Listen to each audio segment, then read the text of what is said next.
Hi. If you clicked on this video, then you have my sincerest condolences because it means that you are waiting for your next D&D or insert TTRPG here session.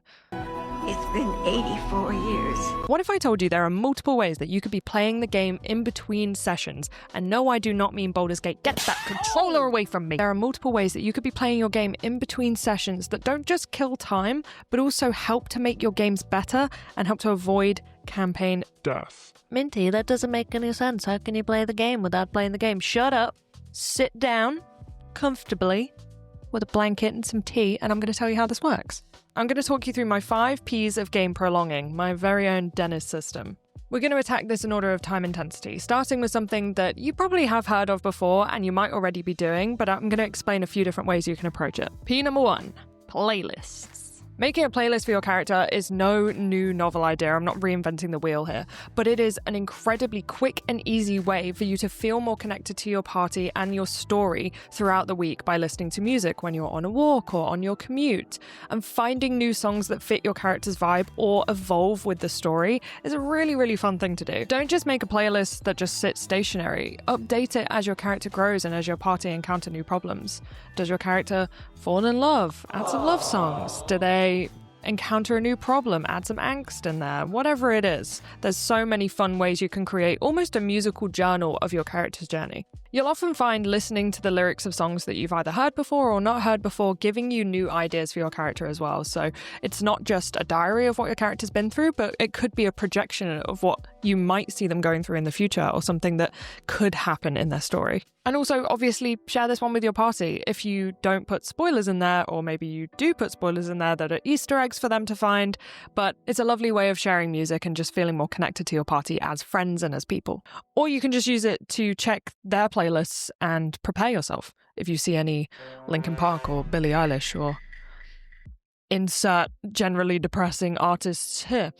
All right, P number 2. Pins. If you spend a lot of time scrolling on Instagram and TikTok like I do, then swap that for Pinterest. Not only is this app far less likely to give you brain rot, it also is going to give you one of the most fun and collaborative ways that you can stay in touch with your game in between sessions. You could start your Pinterest board by nailing down your character's outfit or saving references of actors that you think embody them or look like them, and share that with your party to give them a better sense of what your character feels and looks like. But don't just stop there, because this Pinterest board can live and breathe and grow with you across the campaign. Save pins that relate to NPCs you met last session or a dream sequence you might have had. Maybe save pins that relate to your character's backstory or something that they could potentially encounter in the future. Similar to playlists, you don't have to think linearly about what you add. Eventually, actually, really quickly, you'll have a gorgeous visual journal of everything your character has experienced or is thinking about, and you can split this up. Obviously, you could create multiple boards based on different themes.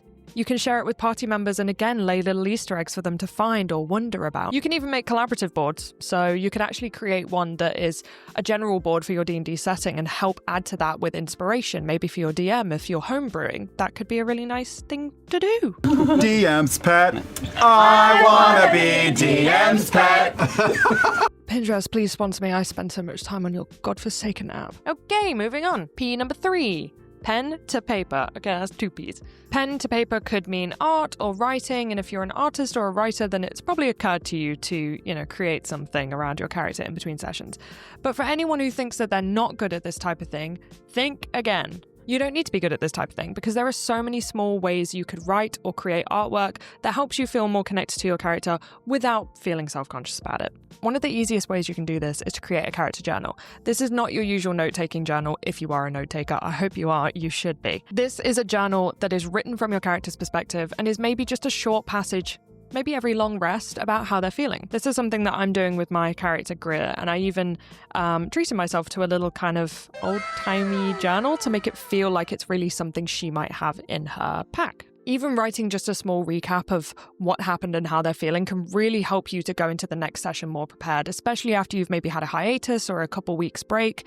It can give you that reminder of how your character was feeling so that you can get back into their headspace really quickly. To give you a little bit more class-specific inspiration, I've seen bards writing the poems and songs that their bards would come up with and then reciting them. I've seen paladins write down the prayers that they've then spoken out at really impactful moments in the game.